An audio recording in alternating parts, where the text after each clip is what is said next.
He said he wouldn't cry for his own father or kids. But he broke down over Charlie Kirk. And the real reason will shock you. Yesterday, Auburn and Preach released a response video that immediately grabbed attention with its provocative and undeniably title, "I won't cry for my kid dying, but I will cry for Kirk." Even reading the title alone made me pause for a moment. There's a certain jarring quality to it, a stark contrast between the two ideas it presents, that compels you to think and, frankly, react. Titles like this aren't crafted by accident. They are intentionally designed to elicit emotion, curiosity, and controversy. And then there was the thumbnail. Right there, front and center, was Officer Brandon Tatum, his face unmistakable. For anyone familiar with his work, his expression and presence on the thumbnail is a kind of visual cue, almost a prelude to the drama that is about to unfold. For me, seeing him there was enough to signal, buckle up, this isn't going to be calm or neutral. From the moment I saw it, I could tell that this wasn't just another casual commentary video or a mild debate clip. Auburn and Preach are known for their candid, no-holds-barred approach. And pairing that with a figure like Brandon Tatum, someone who has a strong, polarizing presence in social commentary circles, was practically a guarantee for controversy. Their videos often operate on multiple levels, part critique, part humor, part social commentary. But what made this particular clip stand out, even before pressing play, was the inherent tension suggested by the juxtaposition in the title. It immediately raised questions about priorities, morality, and emotional expression, particularly when it comes to masculinity, family, and public personas. How does one process grief in public versus private? Who gets to decide what is worthy of tears? And more importantly, what does it say about a person when the answer seems so selective? Naturally, my curiosity won over my skepticism. I hit play, not entirely sure what to expect, but knowing that the content would be provocative. And that's precisely the point. Good commentary, particularly from creators like Auburn and Preach, doesn't just present information. It invites the viewer into a layered narrative. It makes you think, question, and sometimes even laugh or cringe at the same time. Right away, the video dives into the controversial and highly personal topic of Officer Tatum. Emotional choices, how he reportedly wouldn't cry for his own child or at his father's funeral but displayed an outpouring of emotion over Charlie Kirk's passing. That contrast is jarring, almost theatrical, and it is precisely what Auburn and Preach leverage to make their point. They don't just narrate the story, they unpack it, analyze it, and provide context, making it more than just a reaction video. It's social commentary, packaged in a way that is entertaining but also educational. In addition, the timing of this release is worth noting. Social media culture thrives on moments like these, moments that are emotionally charged, controversial, and ripe for discussion. By releasing this video when they did, Auburn and Preach are tapping into a larger conversation about emotional honesty, hypocrisy, and the role public figures play in shaping perceptions of morality and masculinity. Officer Tatum, as someone who has cultivated a very particular image, calm, stoic, and unwavering in his principles, becomes the perfect subject for this kind of exploration. It's not just about whether or not he cried. It's about what his emotional choices signify in the broader context of social norms, personal values, and public expectations. Furthermore, the way Auburn and Preach frame the narrative is also fascinating. They begin by drawing attention to the title and thumbnail, which is, in itself, a meta-commentary on the way media manipulates attention. In doing so, they remind the audience that every element, the words chosen, the images displayed, the sequencing of events matters when it comes to storytelling and persuasion. By emphasizing Officer Tatum's presence on the thumbnail, they set the stage for an analytical exploration of his behavior, creating anticipation and guiding the viewer's attention to the aspects of the story they want to highlight. It's a subtle but powerful reminder of how media shapes perception before the first word is even spoken. By the time I had pressed play and the video began, I was immediately drawn into the layered commentary. Auburn and Preach dissected Tatum's statements, highlighting the apparent contradictions and exploring the social implications of his emotional choices. They juxtaposed his stoicism in the face of personal tragedy against his public grief for someone he had a complicated relationship with. It was a careful unpacking of behavior, context, and consequence, all wrapped in a narrative that was as much about cultural norms as it was about individual actions. The video didn't just ask, did he cry or not? It asked bigger questions. What does it mean to be a real man? How do societal expectations shape emotional expression? And what happens when personal principles clash with public performance? In essence, the video is a microcosm of the larger cultural conversation happening online, one about authenticity, accountability, and performative behavior. By centering Officer Tatum as a case study, Auburn and Preach make these abstract concepts tangible and relatable. Viewers are invited to analyze, critique, and even empathize or not, depending on their perspective. And that is what makes the initial curiosity so powerful. The title and thumbnail serve as a hook, but it's the depth of the discussion that keeps viewers engaged, provoking thought long after the video ends. So, while my initial curiosity was sparked by a provocative title and a striking thumbnail, what unfolded was far more complex. The video is more than just a reaction. It's a commentary on modern social media dynamics, emotional authenticity, and the ways public figures navigate personal and professional life under the scrutiny of millions. By the end of it, I realized that my initial instinct to click play, purely out of curiosity, was just the first step in a much deeper engagement with the content. Auburn and Preach didn't just create a video, they created a lens through which we could examine hypocrisy, grief, and the performative nature of online personas in a thought-provoking, sometimes uncomfortable, but undeniably compelling way. Should not show all of their emotions to women, because women judge men very harshly on that. I would never cry in front of my wife. Really? I just wouldn't. What if your kid died? That's a different thing. I mean, I would try not to cry in front of my wife if my kid died. I'm her foundation. I'm her strong point. I cry on my own, but if everything is going south, I want my wife to know I'm strong in that situation. I heard a guy say this, is that when my father passes away, which everybody's parent is gonna pass away, I'm not gonna cry at his funeral. I don't wanna cry at his funeral. I want my father to know that I'm strong enough to stand up and have this conversation. I've compartmentalized what has happened. So, Officer Tatum launches into this whole discussion about masculinity, claiming he wouldn't shed a tear in front of his wife. He even goes as far as saying that if his father were to pass away, he wouldn't cry at the funeral because, according to him, that's how a real man shows he can compartmentalize his emotions. Seriously, at this point, you just have to shake your head and think, who even asked you? But then, just a few moments later, the story flips. Officer Tatum is shown openly weeping over the death of Charlie Kirk. And this isn't a polite tear, or a sniffle, he's full-on sobbing. The irony is sharp. The same man who claims he wouldn't cry for his own father is openly devastated by someone else's passing. And that contrast is exactly what Auburn and Preach were highlighting in their commentary. Your dad would die, and then you're like, nah, not even he needs to know. he needs to know that I was strong. Hey, listen, some of you brothers are not... Well, Kirk is saying that you a from heaven. Hey, listen. By that logic, that's crazy. Some of you brothers are not beating the Zaddy Kirk allegation. Essentially, this situation paints Brandon Tatum as a walking contradiction. The question of whether he'd cry if his own child were killed came up, and his answer was vague. Yet here he is openly mourning Charlie Kirk, someone he had previous disagreements with. Auburn and Preach weren't wrong to point out the hypocrisy, but it goes deeper.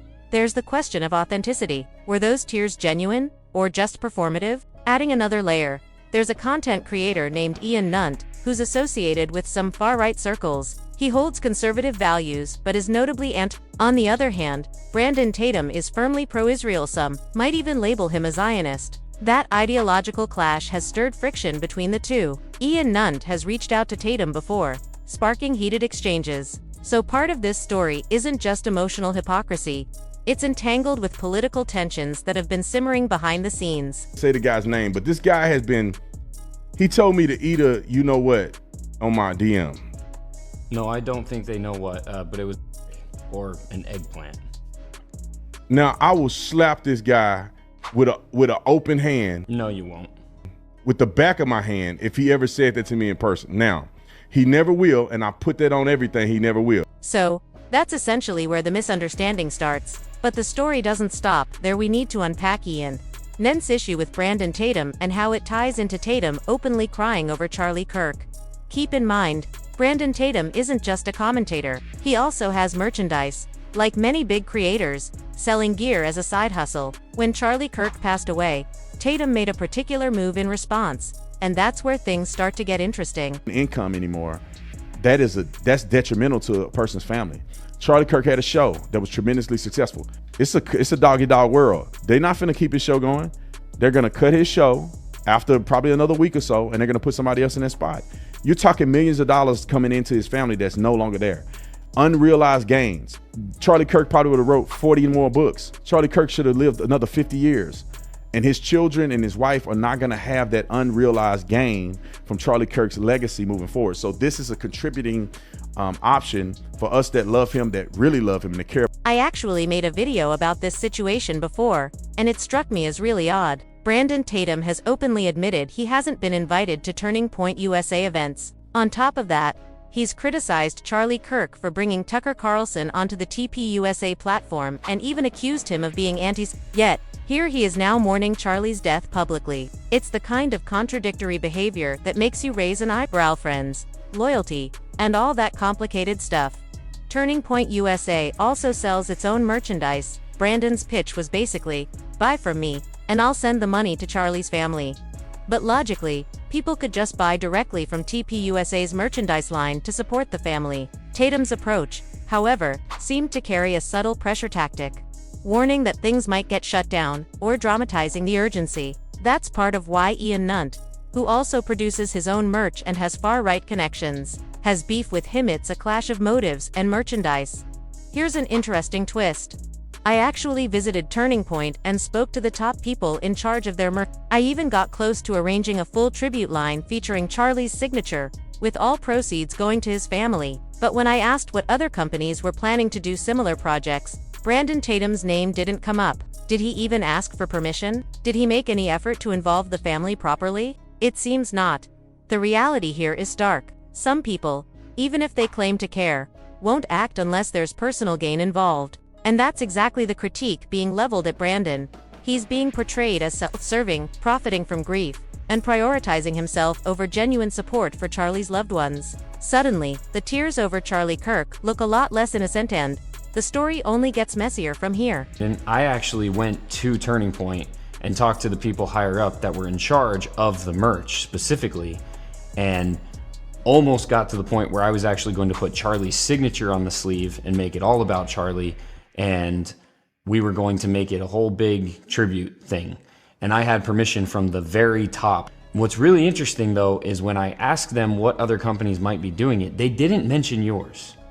So did you even reach out and ask them for permission? Did you ask them if it was something you could do? Anybody that cared about Charlie, I wasn't even really close to Charlie, but I was already looking for ways to make sure that Erica and her kids got all of. By the way, here's an interesting detail. Even though the plan to sell Charlie Kirk merchandise had been discussed and everyone involved was on board, the creator I spoke with ultimately decided to pull back and stick to his original choice. And you know what? That decision was respected. They went ahead and created a shirt, giving 100% of the profits to Charlie's family.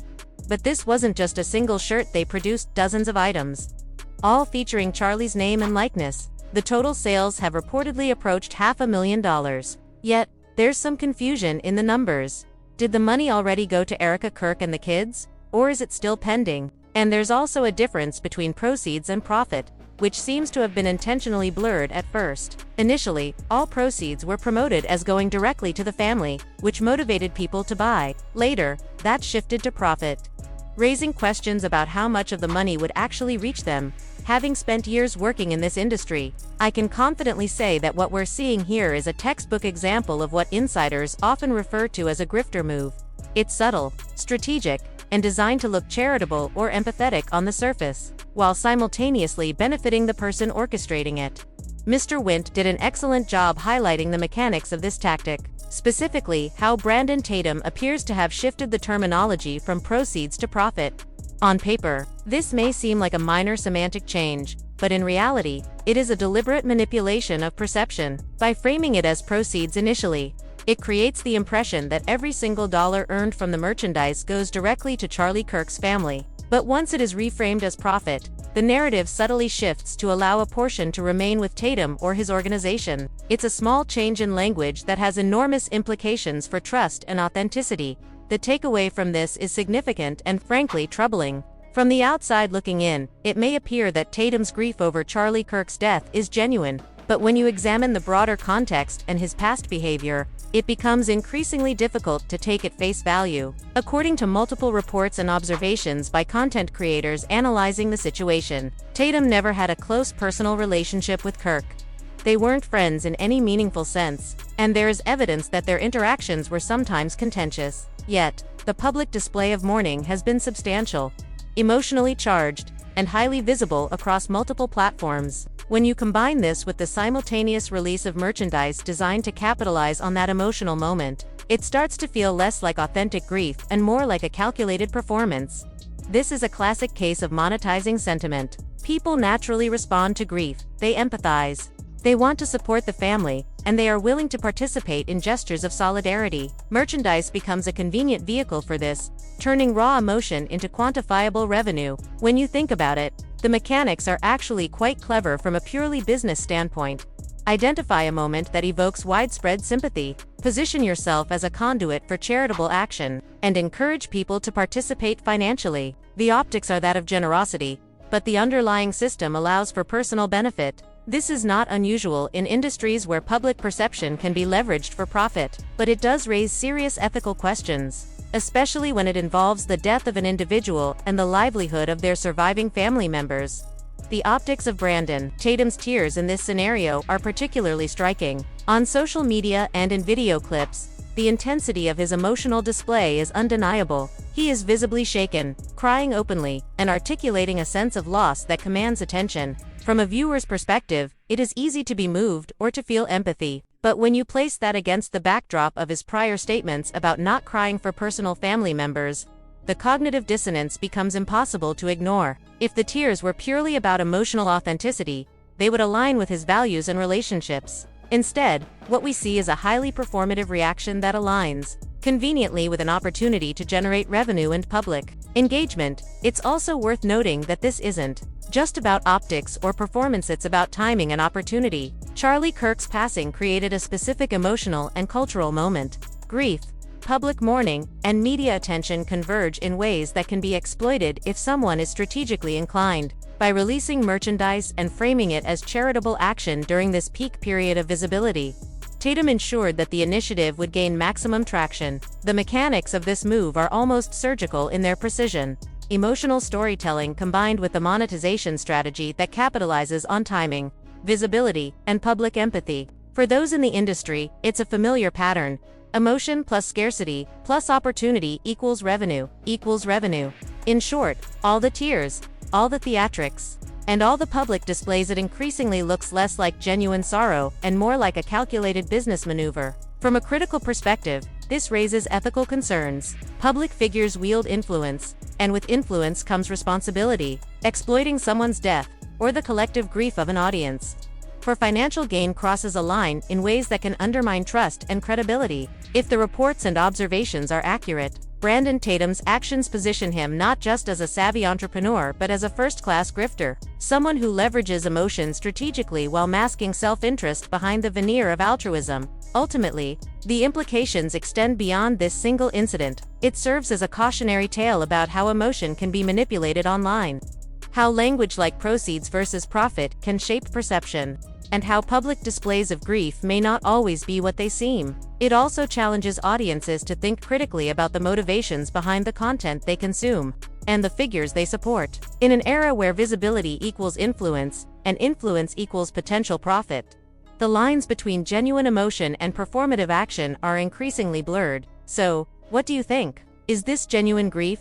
Or is it a calculated, monetized performance designed to leverage public emotion for financial gain? I'm back again with another episode of Celebrity Junk, diving into the realities behind the headlines and the people behind the performances. I appreciate all your support. Don't forget to hit subscribe, ring the bell, and stay tuned for more deep dives into the stories shaping our digital culture. We're out.